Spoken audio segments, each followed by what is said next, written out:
जब मैंने पहले व्लॉग्स लगाना शुरू किया ना तो क्या ही बताऊं, हाथ ऐसे ऐसे हो गए। लोगों का काम है सोचना, लेकिन हम अपना काम करते रहेंगे। अपना काम करते रहेंगे। मैंने एक चीज़ नोट की है कि हमारे इंडिया में जो तबलीग जमात है उससे जो यहाँ के जो उसका जो काम काज चल रहा है उससे मैंने देखा कि इंग्लैंड है, साउथ अफ्रीका है, वहाँ पर उसका काम और सही है, बहुत पावरफुल हो रहा है, बहुत पावरफुल। हम एक दिन भी अगर मस्जिद में नहीं दिखे तो दूसरे दिन वो तबलीग वाले हमारे घर आते और कहते कि आप क्यों कहीं मस्जिद में नहीं दिखे। और मेरी इतनी फटी क्योंकि पीछे ब्लैक जा रहे थे, क्योंकि हमने सुना ऐसा है, देखने के बाद पता चलता है कि इतना भी क्राइम नहीं है वहाँ पे। लेकिन अगर मैं अपनी बात करूँ ना तो स्कैम का तो क्या ही बोलूँ मैं, कैसे कैसे स्कैम चलते हैं। मैं अगर पहले से शुरू करूँ ना तो जब मैं मनाली से रिटर्न आ रहा था तो मेरा 2 दिन दिल्ली में स्टे था। दिल्ली में तो मैं दिल्ली में स्टे था मेरा। ये सब कुछ रिकॉर्डेड है इनकी चैनल हाँ पर। वो मेरे चैनल पे आप जाके देख सकते हो, लेकिन वो बहुत ही पहले के है। आप क्यों वो मत ही देखो तो अच्छा है। तो देखेंगे तो एंजॉय करेंगे। हाँ एंजॉय करेंगे, बहुत ही अच्छा। तो दिल्ली मेरा 2 दिन का स्टे था। तो जो लाल किला है ना अपना, उसके सामने ही एक बाजार है। लाल किला के बिल्कुल सामने बाजार है। तो वहाँ पे मैं अपना ही शूटिंग कर रहा था, यूट्यूब के लिए ही शूटिंग कर रहा था। तो एक बंदे ने बोला कि यहाँ आप शूटिंग नहीं कर सकते, तो मैंने बंद कर दिया। मुझे लगा कोई रिस्ट्रिक्शन होगा। तो बाद में पता चला कि ये चोर बाजार है। तो चोर बाजार पर आई थिंक बहुत ही वीडियोस है ना। हाँ यूट्यूब पे आपको मिल जाएंगे, चोर बाजार है वो। तो मैं अपने दोस्तों के साथ गया, देखते हैं अंदर क्या है क्या नहीं। तो हम गए तो ऐसे पथा बोलते हैं ना, वो लगाया हुआ रहता, लगाया हुआ थैले लगाए हुए थे, थैले पूरे लगाए हुए थे। तो वहाँ पे मिल रहा था सॉक्स, जो अपना मोजा आता है ना सॉक्स, वो मिल रहा था। परफ्यूम्स मिल रहे थे इतने सस्ते रेटों में कि क्या ही बताऊँ मैं। 100 रुपीज़ में मुझे जो निविया का जो परफ्यूम आता है ना, वो इतना 4 1 2 3 4 पैक 4 वाला एक पैक मिल रहा था। तो हमने तो गुजराती, हम ले लेंगे, बेच देंगे वहाँ पे। तो ले लिया वहाँ से और लेके चले तो आए। हम आ गए यहाँ पे, यहाँ के खोला ना तो पूरा पानी है उसमें। पूरा पानी उसमें पूरा। और जो सॉक्स की बात कर रहा हूँ ना, वो कैसे थे, दोनों डिफरेंट, कलर सेम, पैटर्न दोनों डिफरेंट। ब्लैक में अगर 2 है ना तो एक में अलग पैटर्न और एक में अलग। सारे ऐसे निकले, मेरे फ्रेंड्स के सबके ऐसे निकले। ये जो छोटा सा स्कैम हो गया। अभी मैं अजरबैजान गया था ना, तो वहाँ पे एक अलग ही स्कैम चल रहा है।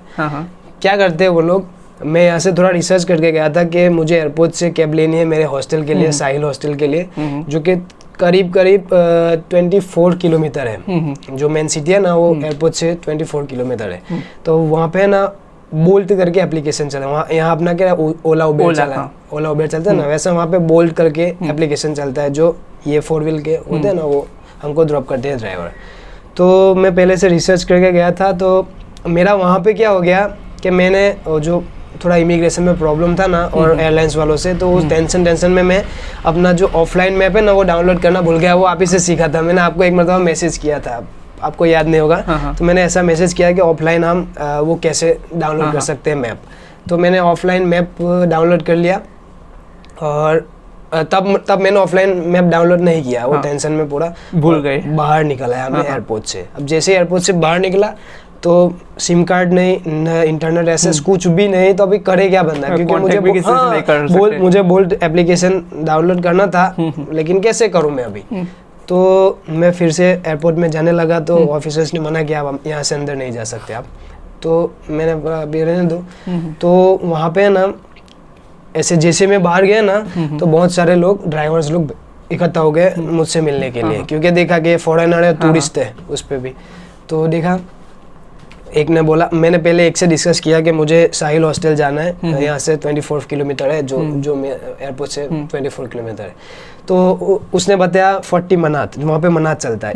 एक यहाँ का है, वहाँ का एक मनात है ना, यहाँ पे हमें 46 रुपीस होते हैं। 46, हाँ। एक और जो बोल्ट पे है ना, वो 7 मनात बता रहा था, मैंने चेक किया था, 7 मनात बता रहा था। वो बोला 40 मनात 40 मनात लगेगा। तो मैंने बोला नहीं, मुझे 40 में नहीं जाना है। मुझे पता था, लेकिन मैं उसको बोल नहीं सकता था कि बोल से मैंने ऐसा देखा है। लेकिन नॉर्मल रेट अराउंड इंडिया के 400 साढ़े 400 रुपये बन रहे थे।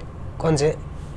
आपने बोला कि चार मना था, तो आपने 46 रुपीज। 40 मनाट्स 40 मन्नट्स हाँ, वो 40 मन्नट्स इंडिया के कितने होते हैं, हम गिनने जाए ना तो 1200-1500 रुपए होते हैं 24 किलोमीटर्स के, वो लोग मांग रहे थे। हाँ, वो लोग मान रहे हैं, लेकिन असल रेट तो 400-450 के आसपास था। 350-400 के आसपास रियल अपना चला, तो वो लोग मांग रहे थे 1400-1500 रुपए, तो मैंने मना कर दिया।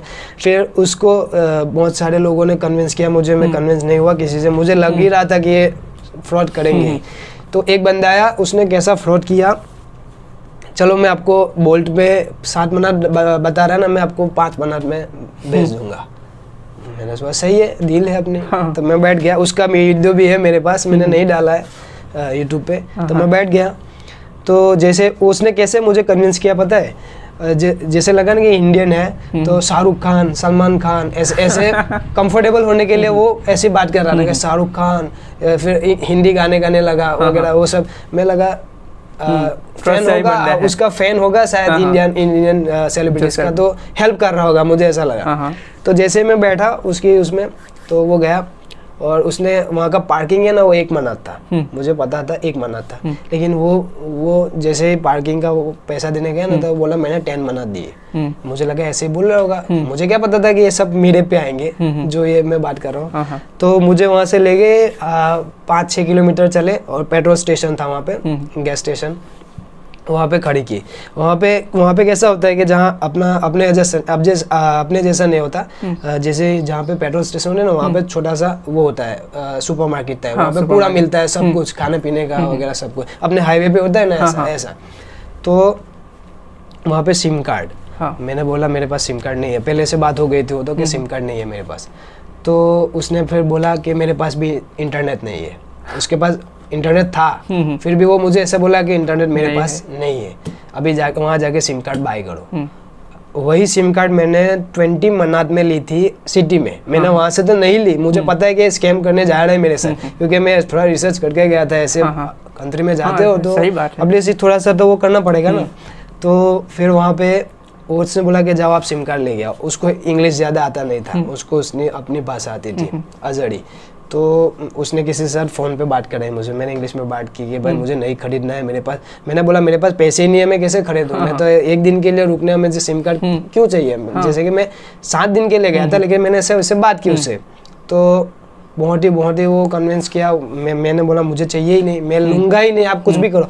फिर एक बहुत ही अच्छी कहानी हुई, मैं ना वहाँ से गया, वहाँ के जो पेट्रोल स्टेशन पे जो काम करते थे ना, वहाँ से मैं वाईफाई लेने गया। तो वो मुझे वाईफाई का पासवर्ड दे ही रहा था कि उसने उसकी अपनी भाषा में कुछ ऐसी बात की, तो उसने मुझे नहीं दिया, मना कर दिया। तो मेरा जाके गाड़ी में बैठ गया, मुझे ले जाओ, मैं सिम कार्ड नहीं लूँगा। आप साहिल, इतना बड़ा सिटी है, उसमें साहिल मेट्रो जो कि मेन है वहाँ का, साहिल मेट्रो, उसी के मैंने बोला मेट्रो स्टेशन मुझे छोड़ देना, वहाँ से मैं अपना पैदल चले जाऊँ। नहीं, उसको स्कैम ही करना था कि सिम कार्ड बाय करो, और उसमें उसका कमीशन 20 मिनट उसका कमीशन था, और 20 मिनट की वो सिम आती है। फिर आधे रास्ते ले गया, वहाँ पे गाड़ी रोक दी, मुझे पैसे दे, ऐसा बोला कि चल अब फाइनल करते हैं, क्योंकि हाईवे के बीच में लाके छोड़ देगा, कुछ किसी से कांटेक्ट नहीं, सिर्फ गाड़ियां जा रही है, कोई ऐसे घूमते नहीं दिख रहा। तो वहाँ मुझे बोला पैसे दे, तो मैंने बोला अपनी बात हुई है 5 मिनट में आप मुझे छोड़ोगे।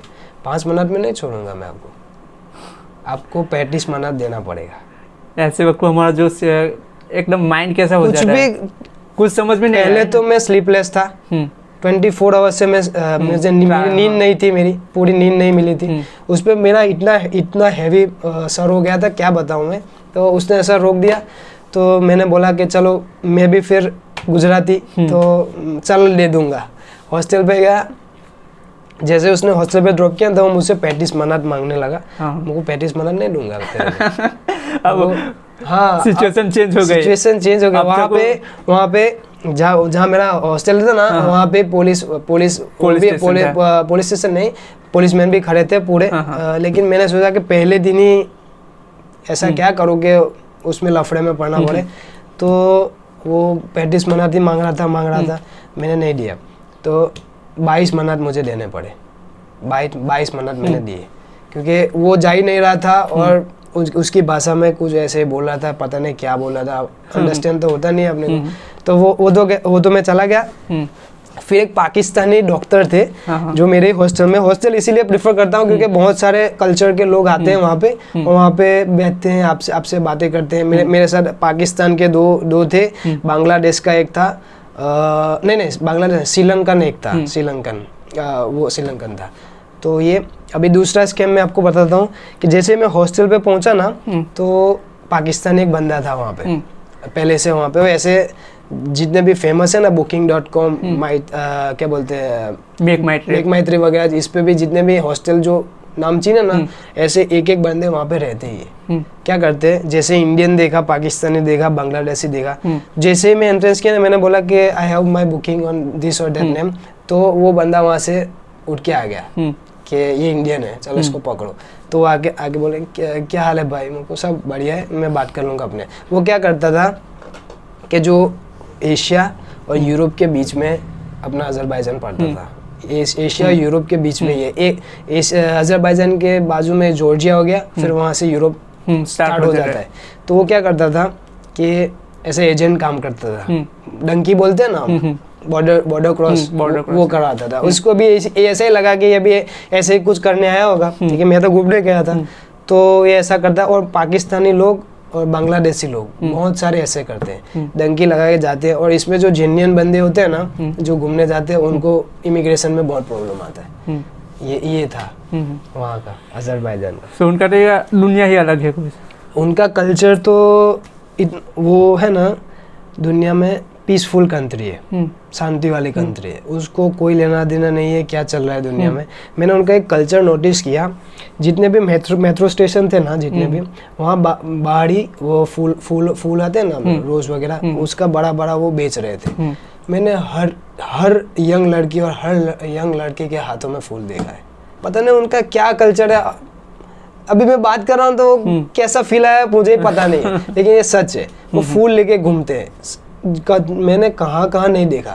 मैं इचारी शहर गया था, वो सब ब्लॉग्स है, आप देख सकते हो, वो सब ब्लॉग्स मेरे उसमें हैं। तो इचारी शहर गया था, फिर मैडन टावर देखने गया था, फिर वहाँ से पूरा सिटी का व्यू आता है, वहाँ गया था। वहाँ पे भी उनके हाथों में फूल ही है, पता नहीं। आपने ये जो बात बताई है उससे मुझे एक पॉइंट याद आ गया कि ये कल्चर हमारे अंदर भी बहुत ही आम हो रहा है आजकल। और इसमें एक चीज़ नोट की है कि जो लोग इसमें इन्वॉल्व नहीं होते, लोग उन्हें इन्वॉल्व कर देते हैं। एक चीज़ नोट की कि अगर कोई लड़का है और कोई लड़की है, अगर वो उन लोगों का इंटेंशन वो नहीं होता, लेकिन वो अगर बात करते अगर तीसरे बंदे को दिख जाए तो दूसरे दिन से ये कल्चर है ना, मैंने सिर्फ अपने गुजरात में देखा है, सिर्फ अपने गुजरात में। मैं गुजरात से बाहर भी बहुत घुमा, मुंबई भी मैंने एक वीक अपना बिताया, पूरा उसका भी कल्चर मैंने वो लिया है, लेकिन वो मेरे व्लॉग्स में नहीं था उस समय। तो मैंने ना वहाँ पे भी देखा है। अगर मैं जो बात करूँ ना, अपने क्या बोलते हैं, मुसाफिर खाना है, उसे क्या बोलते हैं हम, सेंट्रल से हम जाते, नागपाड़ा है ना, उसमें बहुत ही खराब माहौल भी है, लेकिन मैंने मुस्लिम कल्चर देखा है। वहाँ पे एक लड़की भी जो भी स्कूल जाती है ना, एक लड़की भी हिजाब के बगैर नहीं है, पूरा हिजाब है उनके पास।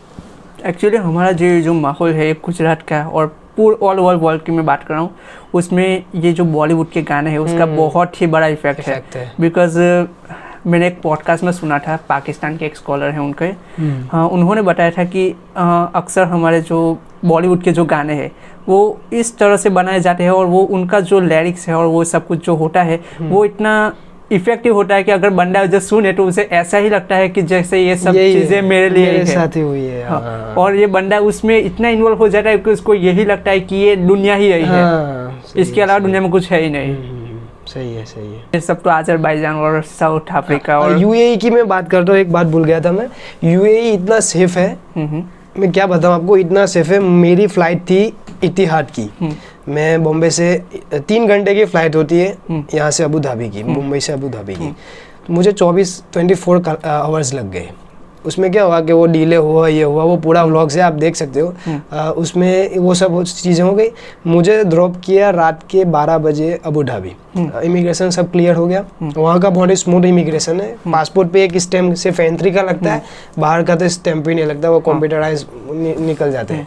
तो मैं वहाँ पे पहुँचा ना, तो अबू धाबी 1 बजे पहुंचा। कसम से बात कर रहा हूँ मैं, मुझे कुछ भी पता नहीं था अबू धाबी, कुछ भी नहीं, ये तक पता नहीं था। हाँ, इतना सिर्फ पता था कि वहाँ से बस चलती है, जो बस बड़ा सा बस टर्मिनल है ना, वहाँ तक की बस चलती है। लेकिन ये पता नहीं था कि वो बस कहाँ है। और मैंने जो हॉस्टल बुक करवाया था ना, उसके नीचे उसके डिस्क्रिप्शन में लिखा था कि जो वॉकिंग डिस्टेंस है ना, वो 10 minute walking distance from main bus terminal, ऐसा लिखा था। तो मैंने ये किया था। तो मुझे वहाँ से ऐसा पता नहीं था कि A2 की बस चलती है। वहाँ मैंने किसी से बात की कि मुझे ऐसे ऐसे जाना है, मेन बस टर्मिनल जाना है।